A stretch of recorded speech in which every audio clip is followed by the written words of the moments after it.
The evolution of your marketing will be the catalyst for the evolution of your business, and the evolution of your business will provide you with the freedom to focus on the evolution of your life.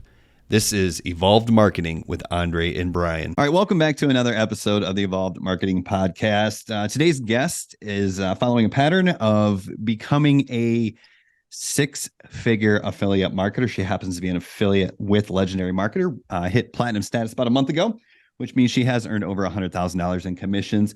She hit that milestone in month 5, but as you'll see as we get into this interview here, it's not like this is overnight success. Even though 5 months to $100,000 is pretty impressive, it's a lot quicker than I made my first 100,000 back when I started.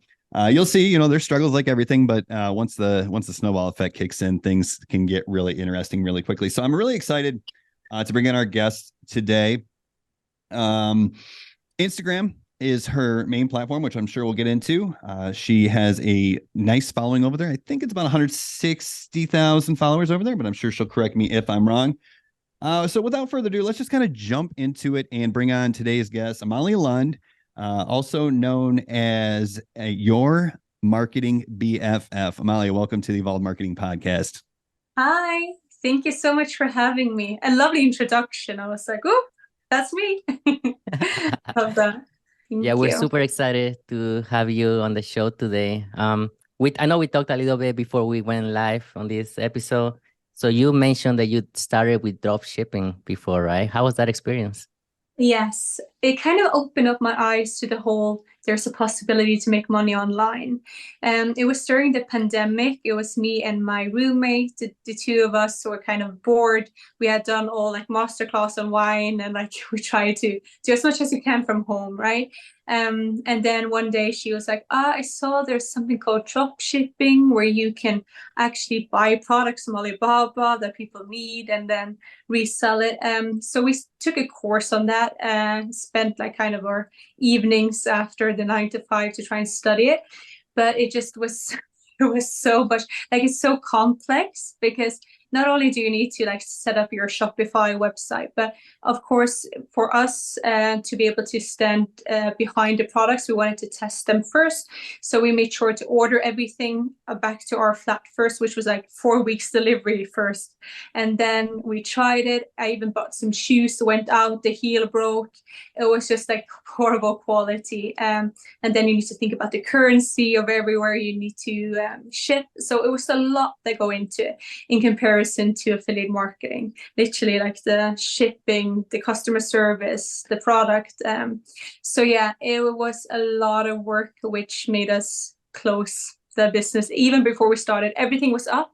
We were running, we were like had a website, and then the same day we're like, you know what, like everything is ready, but we don't feel ready, and it's going to be a lot more work once we actually release this to the rest of the world. So we stopped the same day that we wanted to start.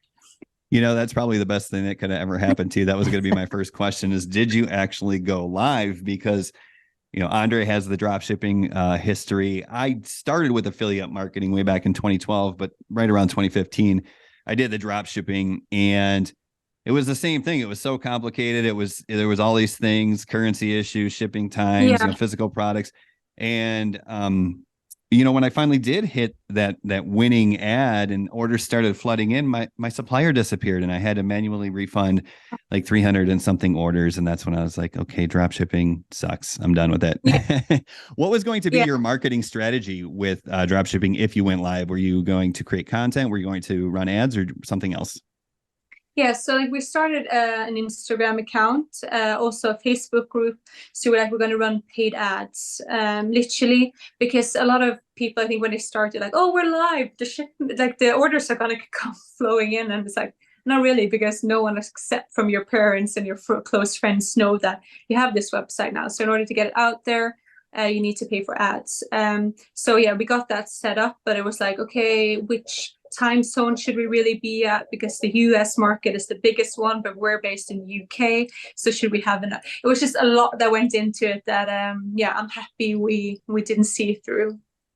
So how long did it take from the point that you guys were done with dropshipping to the point where you found affiliate marketing? And what kind of programs did you join in the beginning with affiliate marketing?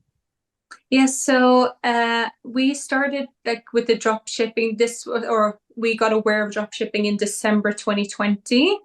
And then we kind of did that for a good 9 months, I would say. And then both of us were like, okay, we're going to stop it now. So then I continued in my 9 to 5, even though the dream was like, this was really going to work and for me to be able to do this full time.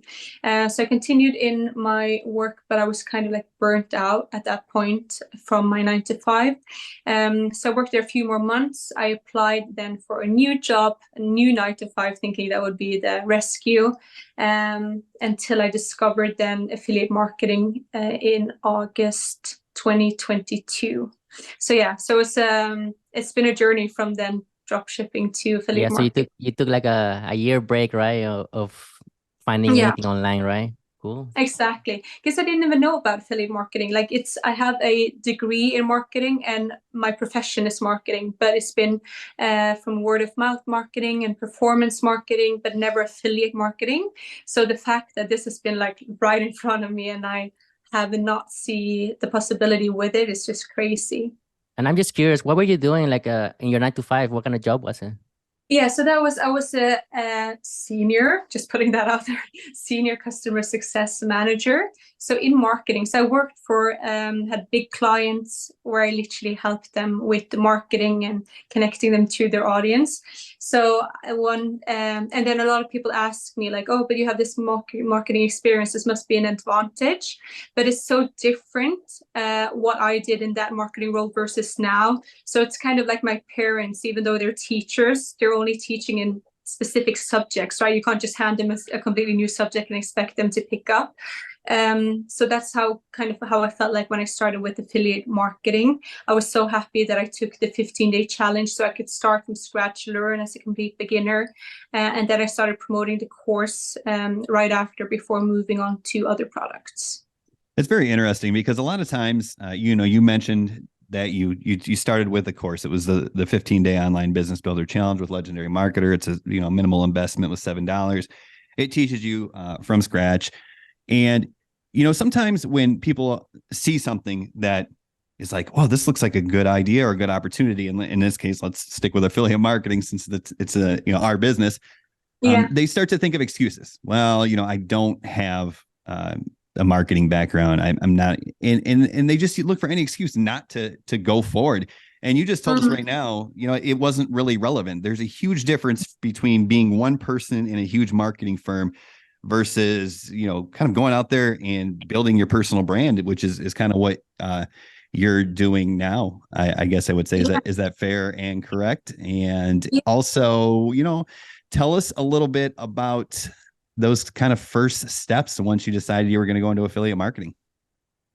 Yeah, I think like everyone else, it just feels a bit overwhelming because you know so badly that you want to escape the 9 to 5, but it's also like the self-doubt hits in. Like, can I even do this? You see people who are really successful and you start to question if you can get the same success by following the same training.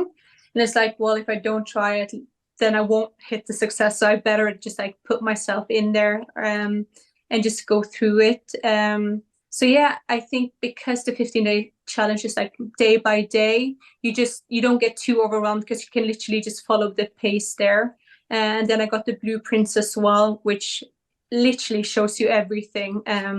So that was a massive help for me personally. Yeah, so you started learning from the blueprints as well. So you reinvested in yourself again in August, I believe, right? So you started learning from the blueprints. From there, how was the process of starting to create content from the beginning?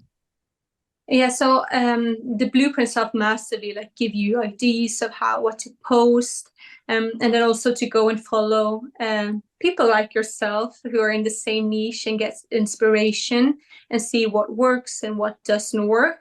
But I think regardless, you will be so awkward in the beginning because you're stepping out of your comfort zone. You have no idea how you do it. So the quality in the first videos of mine was just horrible. But I was like, it doesn't need to be perfect. I just need to post. So that was one of the encouragement from the community. Like, just put yourself out there. After a week or two, you will feel less cringe. You will see that you have improved. So I had that in the back of my mind once I started posting.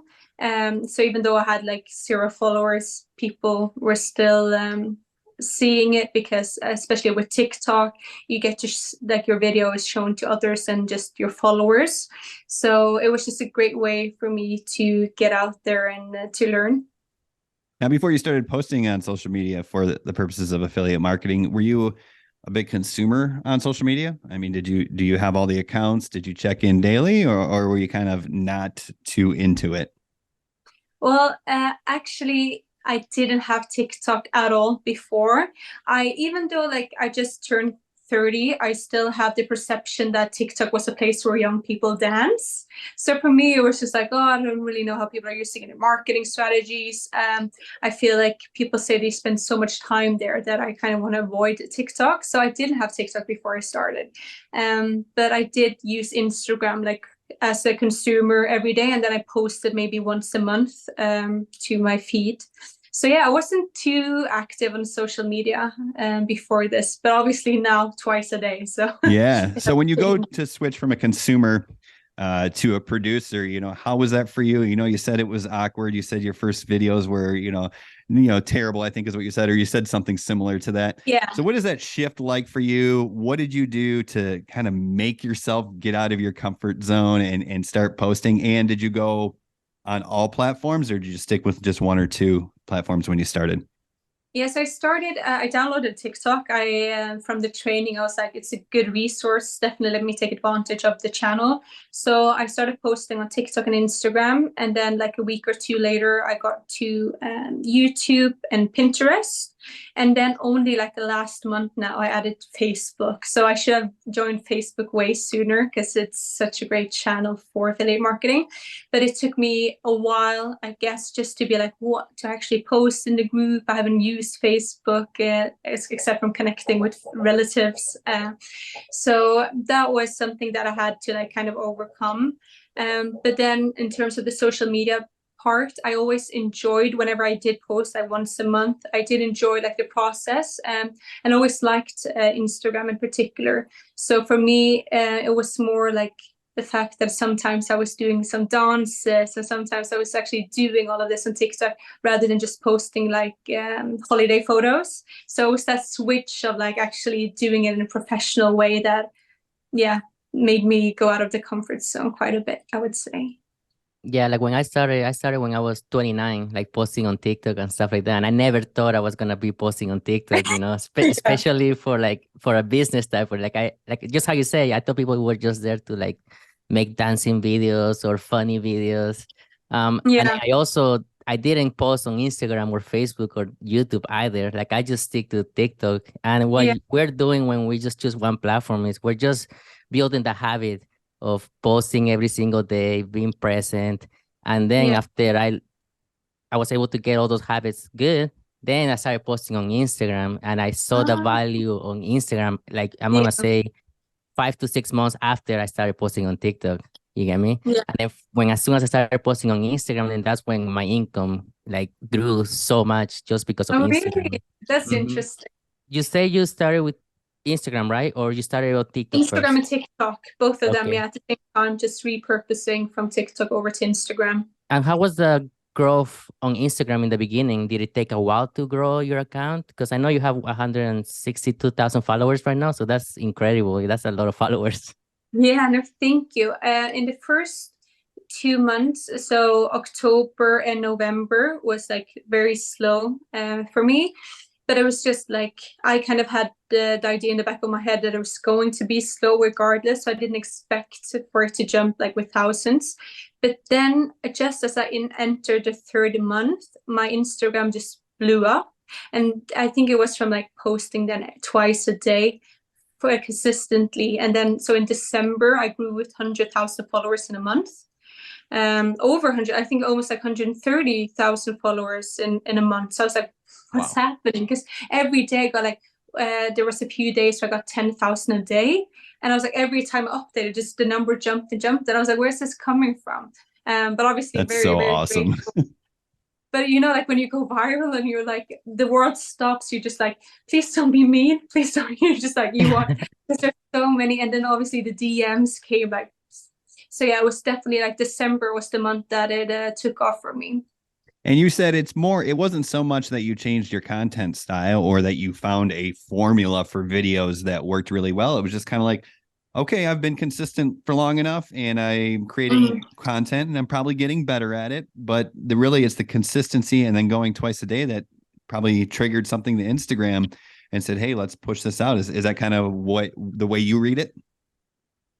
Exactly. And I also think, like, I don't know if this is coincidence, but in December I did travel a little bit as well. So I was kind of able to share more on my Instagram stories. Like I went to Iceland, the spa. So that looks very, you know, like people be like, oh, this lifestyle. So they kind of connected the dots in terms of not being stuck in a 9 to 5 and actually having the freedom to travel. And then I went to Norway because I'm Norwegian. So I went home for Christmas with the family and New Year's. And then I was traveling a little bit around the UK as well. So I don't know if it was the algorithm seeing I was in different countries or just the people that saw the possibilities. But yeah, it worked. Yeah, and then how are you reaching people from the United States over there, or like what's Yeah, your main audience? Is like, my main audience is actually in the US, wow. surprisingly. Yes, I don't use a VPN or anything. So that's why also I try to be vocal about the fact that it does work in the UK as well. You don't need to be in the US. You can actually be in Europe and still see good results. You know, it's Yeah. interesting. You're talking about VPN, which is a virtual private network, and there's a lot of people who are not from the United States who are looking into affiliate marketing and want to get reach on the short form content platforms like TikTok and Reels and stuff like that. And they're so concerned that it's going to be geographical. Like I'm going to post. I live in Malaysia. I'm going to post, and the only people who are going to see my content are people from Malaysia, and that's a big concern. Yeah. And that may be true in the beginning, but eventually you're going to get reach where the audience is. And let's be honest, right? The US is a huge audience. It's a huge market. So if your content is connecting with people, then it'll be served in the US. And the same for me, the opposite. You know, I'm obviously in the US and a lot of my customers come from the UK. And I almost feel like I convert at a higher percentage from folks in the UK than in the US. I don't know if there's anything to that or not, but it is, you know, just something that's interesting to me. Definitely. Yeah. And I think also like once people see that I am here in the UK, more probably from like Germany, I have a lot from Germany, Netherlands, Scandinavia as well. So I think it gives them some reassurance that it does work worldwide and not just in the US. And that's just the beauty about social media, you know. But especially Yeah. those countries, they have that mentality. Okay, if I post a video, it's just gonna be showing to, you know, how you say Germany or Italy or Spain, you know. But in Yeah. reality, is yeah, it might be in the beginning, but if you keep posting, is eventually it's gonna reach to different countries, and the goal is to reach the United States because it's a big Yeah. market as well. Yeah, but I haven't been to the US since I started, so within the 6 months. So as like it's just shown that even though I haven't been there, like and got the audience from there, I still have reached it because people have connected, liked, saved, shared with their friends. Yeah, yeah. When you first started, do you have any expectations or any goals that you wanted to accomplish starting affiliate marketing? I think like being on Wake Up Legendary, which is like, oh, that's a cool one. But then I actually made a video. So I made 2 videos. The first one was 6 months ago, so 5th of October. I had my boyfriend record me. I was like, I now have 5. It's the 5th of October. I have 5 followers on TikTok, which was all my friends because they found me when I registered. And then catch me again in 6 months, just because I had confidence that I would grow and I would be successful, even though I couldn't, like, even though I just had 5 followers, I knew that if I stuck with this, it would some way work. So I'm gonna try and then redo that again tomorrow, because on TikTok I have then 40,000 followers. So I grew as well, but not as much as I did on Instagram. But then the other video I made was like, there's this audio saying 3 to 6 months, what shall make you proud? Have you heard that one? I have not, no. Oh, okay. It's like, You dare gotta you me. gotta send it to me.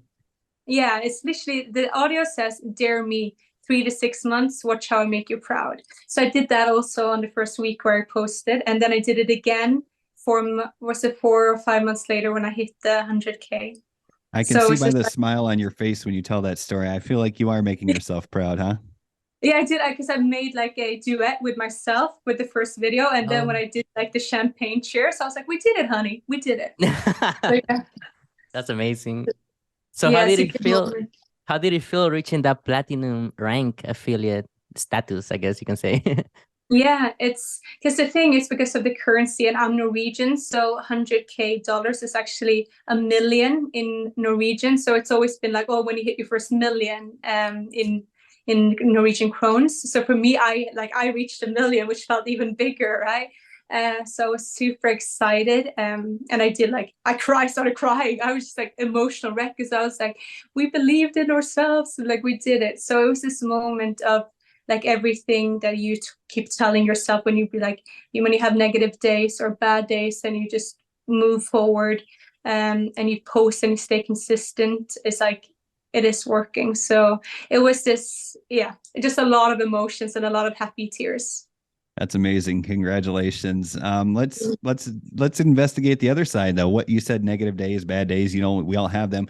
What are Yeah. some things about this business, this industry that get you down or put you in a funk or make you want to, stay in bed and not post on a day, even though you Yeah. probably end up doing it twice a day?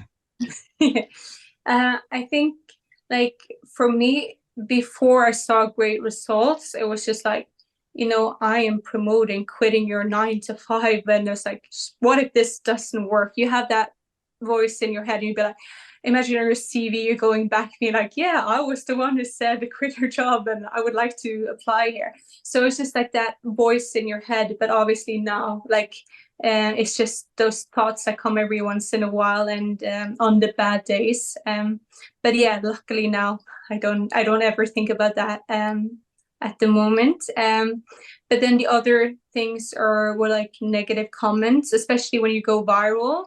There are people who assume you're like on OnlyFans or doing this, that, the other, that you're not legit, that you're a scammer, and it just, even though you know that you aren't, like those negative comments, when they keep coming and coming and coming, you'll be like, oh, I'm just very overwhelmed by everyone who's trying to bring me down. So that's, I would say, is the negative side of it. That is something that I think us as males or men, we don't have to worry about. That's kind of a stigma that unfortunately women have to deal with. And, Yeah. I think about that a lot. I have a 10-year-old daughter. So it's always like, oh, how does society view successful women? I'm sure you're proud of yourself. You're proud of your accomplishments. But, maybe you could just kind of give me some insight. Like, what is it like to be a woman, be successful doing something online that isn't OnlyFans, right? Like that Yeah. that is legitimate, that is affiliate marketing. How does that feel? And kind of take me into that. And Yeah.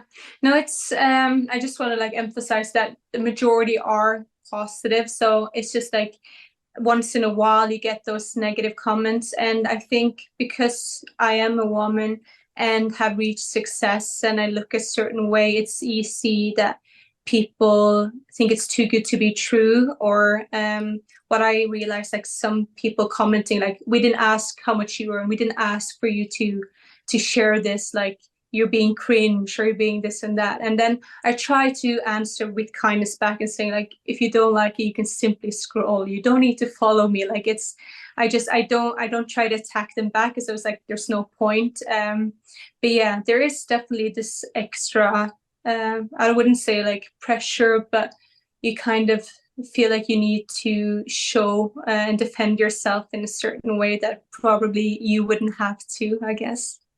Yeah, especially on Instagram, because Instagram has a lot of like Instagram models, and they make that a career, and then you get all these people that they just want the attention, and Yeah. they start hating in the comment section and stuff like that. So it's cool that you're able to put that away and just focus on your business and your success. Yeah, and I also think like just sometimes block and delete. I was like, you know what? I don't want you to return with the same negative comments. So in some cases, I don't want to argue. I don't want to even like respond with kindness. I just like don't waste my time kind of thing. So I think people should definitely just be allowed to block and delete when they feel like people are attacking them as well. Have you dealt with any like impersonators too? If so, Oh gosh. what have you done to basically take care of your audience? Because I had people that follow me and they have gotten scammed like thousands of dollars just because of those impersonators. Is there like something that you say, you tell them to be safe, I Yes. guess? So I have about 10 fake accounts. So because it's like your marketing BFF, they just change or add a letter, but obviously copy all of my content. So I'm trying now to get a blue tick, but it's in US. It's now I see some people have it, but it hasn't come to you. Like it's not in UK yet. So I just need to wait until it's available. But for the time being, I've created like a pinned post. So it's the first thing that my audience sees when they go into my profile. And I also made like a highlight on Instagram. So it says like, please read, and then in red. So yeah, that's like two ways, as well as sharing a story from time to time where people can actually just see it, but then it's for 24 hours, just as a gentle reminder. So, but yeah, it's super annoying. And I feel like every day I get DMs saying, hey, are you aware that people are impersonating you? And I was like, yes, I'm fully aware, unfortunately, but they have blocked me. So I'm not allowed, like I can't access in order to report them back. Yeah, it is tricky too, because they do block you, and it's really hard to track them down. Luckily, I have my wife on it. Anytime someone impersonates me, and they obviously start DMing my friends, and obviously my wife is a friend on my Facebook and my Instagram. So once she sees it, I mean, it's like her moment to shine, and she just goes full into it. So she enjoys that. So you 162,000 followers on Instagram, $100,000 or a million krone, and obviously that platform is the main revenue generator. Can you kind of take us into a little bit of strategy maybe for a moment or two here? Obviously you're posting reels to get reach and bring new people into your world, your account, your business, however you want to look at it. What are some of the things that happen after that? Where do people go? How much do you talk to them? What sort of call to actions? All those things, as much as you can take us into your strategy, would be amazing. Yeah, so obviously the sales funnel is doing a majority of the work. I have created a free ebook. So in the beginning, the first 5.5 months, I only had like a video in the sales funnel that I put people to, but now I have a free ebook. So I kind of always leave a comment now after I posted saying like, if you want to know how, there's a free ebook. But then before that, I just had everyone come to my DM. So then I have like a conversation with them there before then guiding them to the sales funnel. So that has kind of been like the automatic, and from TikTok as well, I bring them over to Instagram. And then what else? Like that's more the strategy in terms of, I would say the way it's laid out. But do you want to know some posting strategies as well, or how it Hey, whatever you could share with us. Absolutely. Yeah. That's part of the reason we do this, is so we can learn as well. So yeah, give us the good stuff. Of course.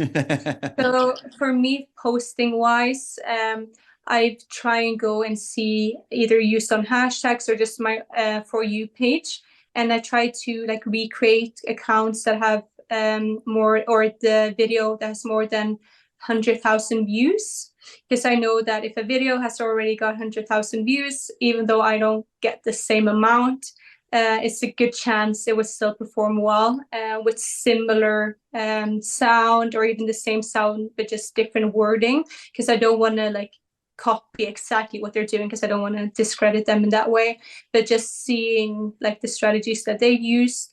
And then one time, like every once in a while, I do have stuff that I can see someone in a completely different niche is doing, and just trying to adapt it to the affiliate marketing. So it's spending a lot of time just scrolling on social media and being able to call it work and research, which is great. Yeah. And since you're in Europe, do you have to think about what time you are posting your video, especially because you're getting reach from other places as well? Yeah, I've tried to work out like, okay, what time zone, this, that, the other. And I kind of concluded like the best thing is just at least if you're posting twice a day, to just stay consistent, and then they will find your video one way or another. But I do post at 11 a.m. UK time and 4 p.m. UK time. So it kind of works then in the morning for US, and then kind of lunch for in the evening then for people in America, and then vice versa in UK. So I feel like that's when I hit both target both of the audience. I mean, Yeah, another thing I noticed on your content also on Instagram is that you add a cover photo on all your reels. Do you think that yeah, that's a strategy that will get you more views, or what? Why do you do that? Because I don't see that many people actually use that feature. you know, it's funny. Like one of the reasons, because I like aesthetic, so I just like I want my profile to look nice, and also it gives like the vibe because I'm your marketing BFF. So I want it to be that when they come into it, that it makes them feel like I'm their friend. And then also they see like the photos then either of me, my boyfriend, or me on holiday, and instead of it being so salesy, they kind of get a different relationship to me, I hope.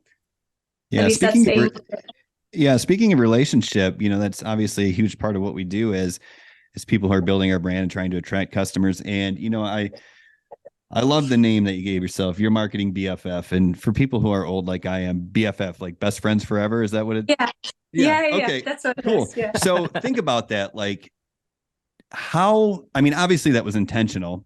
Yeah. Um, can you give us kind of the thought process of coming up with that name and how you've built your brand with that mentality? Yeah, it was like everyone else when you try and find your name and you're like, oh, should I put make money with or marketing? Like, and then I followed this girl who was like, your rich BFF. Again, she gave financial advices. And when came on, she was like, hi, this is me, your rich BFF. Today you're going to learn. And I was like, oh, that's a cool way to approach it. So I can be like, hey, I'm your marketing BFF. So I did a lot of that in the beginning. But now I don't come on like saying I'm their BFF, but people are actually referring to me in the DM. They'll be like, hi, BFF, I just want to tell you something. So it's really cool because it's like, oh, I am here and I'm here for you. I'm here to support you. I'm here to help you grow. So yeah, now it's kind of become this thing and I'm holding on to it because I love it. It's just so powerful and so I don't want to say simple because I don't want to take any credit away from the genius of it when you created it, because I really mean that when I say, I mean, it's genius. And you did it by looking at the market and seeing what you liked from other people. And it's this recurring theme. Like you're just modeling what works and adapting Yeah. it to your personality, your niche, and your brand. Yeah. Yeah, and now I see there's so many other marketing BFFs like who has kind of just put their name, and I was like, oh, it's nice to see that people are copying me as well. Like not the impersonators, obviously, but the people who have just started and they're like, oh, kind of hoping that it would work the same for them. So glad I can And that inspire a little bit there. and that just means that they look up to you. So that's a good feeling to have, 100%. Yeah, so like I'm really happy that and that's like one of the things that I'm like one of the reasons I'm doing affiliate marketing is as well so that more people can escape the 9 to 5. And I like that like the same way I looked up to others, that I can now see people have tagged me or using my sound or kind of get inspiration from there. So it's great. It's like they don't need to reinvent the wheel like the same way I did. We can literally learn from each other. How Yeah. have you handled that role shift, if you will? I mean, now you're the leader now, or you're a leader, and if we're selling education products or improvement offers, I mean, that's really the business we're in. We're not really in the business of selling information, even though we're in the leadership business. So how has that shift been for you? Um, it's been it's been a weird one, like in a positive way, just because in the beginning, like the first 2 months when it didn't go as well because I had a slow start, I was just like so focused on just posting that I'd never checked the scoreboard, for instance, like where I was. And then I came across Andre, who shared like on his story that he had been like on top of the scoreboard. I was like, oh, where do you check that? So I went and I was like, oh, number 10. And then my head got a little bit, oh, but can I do better? So then my got a bit like competitive, and I was like, okay, let me post a little bit more. Let me try and see. And then I was constantly like up on the top 5 for a long period, which felt surreal, but really good. So yeah, it's been positive. Yeah, we always look at the scoreboard and we're always like checking it out, you know, who's up there, who's not up Yeah. there, you know, it's a cool little feature to have, I guess. Yeah. You mentioned that you have a relationship right now, you have a boyfriend. What was his point of view with this whole online business, you know, your whole success that you're finding out right now? Like, did he had any doubts in the beginning or? I think like once we got together, because we've been together for like a year and a half, and I've been doing this for 6 months. So then he saw that I was quite successful in the 9 to 5 job that I had. So he knew that like my judgment was good. And he also saw that I was getting burnt out from it. So he's very supportive in terms of me starting with affiliate marketing. However, he was a bit like nervous when it came to purchasing the blueprints, because he's like, what if you get scammed? Like, it's a lot of money. And then I just had to listen to the voice inside me that said, like, I know that this is what I want and this is what I want to go for. And then now he's obviously super happy, right? Because it's been going so well, and I'm able to pay back and like treat him, which has been a position I want to be in, you know, like go on a bit nicer holidays, pay for dinner, do this, that, the other. So it's been a good shift. Yeah, that's really, really incredible. Now, was that your main motivation? Like, was it just to not avoid the burnout, but just get out of the burnout? Or was it like, oh, I'm seeing all the money that people are making? Which one was more of a powerful driving force for you, do you think, if you're thinking back? For me, it was to escape the burnout and to be my own boss and set my own schedule. Like, especially like the freedom part was so important to me, because I did change like from one 9 to 5 to another. And then when I got the last one, I got almost double the salary. So I was like, oh, then I was definitely there for the money. But then once I got the money, I was like, this doesn't feel as good because I'm still working late. Like, I'm still not having the freedom. So I just want to be able to relax, not wake up or not have Sunday scares where you're just like, oh, I need to go into the office, all the emails, all the meetings. Like, I don't even want to make my boss even richer. Like, I want to make myself rich and comfortable, like on the beach and having the freedom. So yeah, definitely the freedom and escaping the burnout. That was the main point for me. That's a big tool that I don't think people use enough when they're looking for motivation to go out there and build their business. You know, they see the money, they see the eye-popping figures that some people are posting online. You know, I made $50,000 this month, and then they're like, oh, that sounds great. But if you're in a position where your life is good enough not to suck, meaning you have a job, you make a decent income, you can pay your bills, but you want more, you know, the money itself isn't really enough motivation to make you do all the things that you have to do. So you really have to tap into that negative and use it as a tool to drive you. So that's proof that it's a pretty powerful driver. Yeah, I think money works to motivate you at some extent, and then you just like, but what now? Like, because you have the money and they're like, I don't really enjoy this as much. But for me, on the other hand, it was the fact that it was a win-win. I could escape the 9 to 5, get the money, get the freedom, and also help others do the same. Because for me in particular, I just want to make more people aware of the opportunities the same way that Mila did for me. Nice. Oh, so you started with Mila. She was the first person. That's awesome. Yeah. That's Yeah. awesome. So now Yeah, let's look she was into a the past guest, right? She was what yeah episode was she, Andre? She was episode probably 2. She is our first. she was Actually, our she was our first guest in the podcast. yeah, Yeah, I think because she has changed a lot of lives. I think she has had a big impact on many people. Yeah, that's incredible, and that's just the power of what we're doing. We're trying to change people's lives, and that's 100%. super powerful. Now let's look into the future. You know, what big plans do you have? Are you planning on maybe creating your own thing in the future, or like what? Do you have any goals for the future? I guess I can say. Yeah, it's to again just keep reaching, because obviously like I had in that's in terms of like money, I want to reach a certain amount that I have in my head, and then in terms of also being able to buy something, because I live in London, it's very expensive to live in London, so I hope to buy within the next year and a half, I would say. So that's a big goal. So I'm just saving.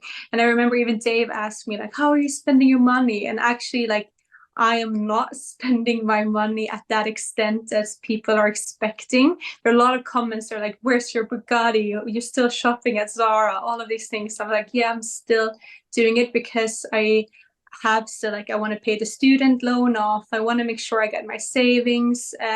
So yeah, I have some personal financial goals, as well as traveling. I want to travel a bit more.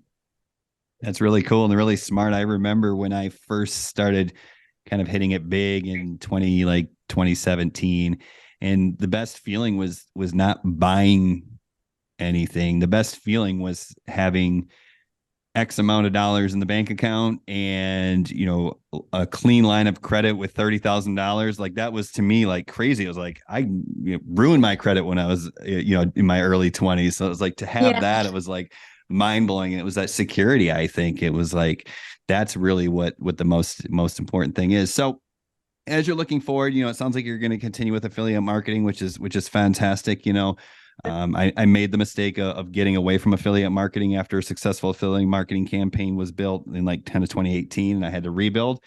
So I think that's very smart to stick with that. Now, you mentioned something that I want to go back to. Is it true that in the beginning you were kind of in the DMs a lot, having a lot of conversations, and then when you created this ebook, it kind of automated more of the process, or is it still like a lot of conversations, or can you kind of take me into that really quickly? Yeah, so I still get like about 200 DMs a day.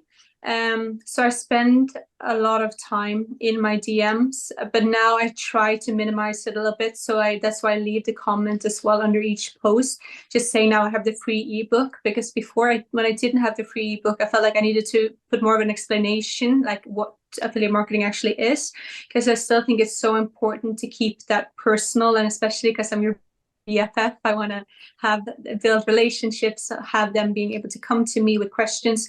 So I do a mix now, but at least I'm able to kind of lead them towards the ebook, which I couldn't earlier. Yeah, that's a smart way to do it. I mean, I haven't had an ebook, but listening to you, I'm gonna create an ebook today. So I'm gonna put it in my marketing campaign 100%. Yeah, it was just like I started in December and I just couldn't get like actually make one. I had like one page or something, and it was just one of those things where you get comfortable because you see it works with a bridge video, like or opt-in video. I mean, so you're just like, oh, maybe I don't need it, and then you see other people are scaling their business quite a lot, and that pushed me to be like, oh, okay, let me just get my shit together. I don't know if I can say the word, and then just do it, because it's something that will make my business more efficient. And so generally creating more that helps, that you can distribute automatically, is always a good thing. So, one thing we like to do here on this podcast is kind of to show our appreciation, turn the tables a little bit and shift it over to you and see if there's any questions that you might have for us that you're dying to ask, or any way we can help you. I love that, because you, both of you have a lot of experience. So for someone who has now done this for just 6 months, like myself, or even less, like what's your best takeaway and like learnings that you would like to share with beginners? Yeah, the best thing that you should be doing is just keep doing what you're doing. Like, don't forget to market. That's the main thing that I can tell people, because people get used to just posting, and it's gonna get repetitive. You've been doing this for 6 months. Once you get once you reach 1 year, a year and a half, 2 years, it's gonna get to the point where it's like the same thing every single day. So I don't want you to lose the whole marketing side of it. Always try to learn something new, always try to implement something new in your marketing, because if you stay with the same thing, and I fell with that. It happened to me at some point where I completely forgot about the marketing side of it. And I was just going through the steps, just posting every day. But I lost that essence. So Yeah, but that's my advice. Like don't lose that essence. love that. Thank you for sharing. Yeah, to kind of piggyback off that, you really have to remember that the marketing of it all is you have to get people excited about the opportunity. And so some of the things that I've done over the years, because as I just alluded to, I built a very successful affiliate marketing business in like 2016, 2017, 2018. And then in 2019, I kind of blew the whole thing up. And that was because I got bored and I really got shiny object syndrome and I got full of myself. I was like, well, I'm amazing. So maybe I should create a course on, email marketing, or maybe I should create a course on branding. And it was because I was bored that I went out there and did this. And I really just alienated my entire audience. So the first thing is just kind of embrace the boring, like it's okay, just come in, find some motivation, whether it's helping people or whether it's growing your account or whether it's making more money and scaling up, whatever, and just kind of embrace it and realize like, that's okay. It's okay to be bored a little bit. You can still find joy in it. Try to avoid the shiny object syndrome, and also consider what Andre said in the sense that, sometimes after a while, 6, 8, 12 months, where, you have this huge audience and they've kind of seen the same thing again and again and again. It's like they can almost become blind to it. It's like, yep, yeah. I've seen her do that. So I think a common mistake that a lot of affiliates make, because it is so easy just to switch products. And I'm not saying it's never a good idea to switch products. Sometimes it makes sense. But I think because it's so easy to switch products, a lot of affiliates will say, oh, this one's losing traction. I was making X amount of dollars every month. Now I'm making 1/10 of that. This is over. This is dead. And the first instinct is to shift products. Yeah. Promote something new. And I don't think you have to do that. What I think is almost better is just continue with what you're promoting, because you obviously believe in it. You have a core audience that sees that you believe in it. But what you have to do is you have to create a different door for them to come through. And to give you an concrete or tangible examples, when I first started with Legendary Marketer in 2020 in my effort to rebuild the business that I successfully killed in 2019, I started off the same way. I had a simple opt-in page, a bridge page video that sent people over to the video sales letter for Legendary Marketer, and then obviously email follow-up. And that worked incredibly well, in part thanks to my explosive growth on TikTok, which was a fairly new platform at the time. But I started seeing, like, right around 8 months to a year, I started seeing it go down a little bit, where once I was making 40,000 or 50,000 a month, now I'm making 20,000. Like, oh shit, you know what I mean? This is not going well. So what I did is, instead of jumping ship, I created a new front door, and I actually created a free course that basically brought people in, got them more familiar with affiliate marketing like your ebook does, and then said, hey, here's the next step. Go learn from the 15-day online business builder challenge. And that shot me back up, and that worked really well. And then now it's like, what am I doing? Well, I'm still promoting Legendary Marketer to my list, but I could sense that there was a little bit of blindness to it. So right now I'm actually doing a case study where I started a brand new Instagram account, and it's like, I'm not going to use my current list. I'm not going to use my current social media following. I'm not going to use any of my authority or past earnings. And let's see if I can get this up to $2,500 in commissions, right? Something that seems doable. And all that is just a different front door to keep people excited. So that's where as Russell Brunson says, the abundant inventiveness is what will determine the longevity of your success. So just figure out a way to be abundantly inventive, and things should work out for the long run for you. Yeah. And I think once you do this as well, like, more doors will automatically open because you put yourself out there. So like, before I started and I didn't have followers, I would never ever think to be able to maybe create like a second ebook about social media and being able to gain a following. But now that I've seen, like, I can get 162,000 followers in a couple of months, here are some strategies that may create a book. I haven't yet, it's just an idea still, but and then sell it for 20 quid, and then people can go on there and learn some strategies.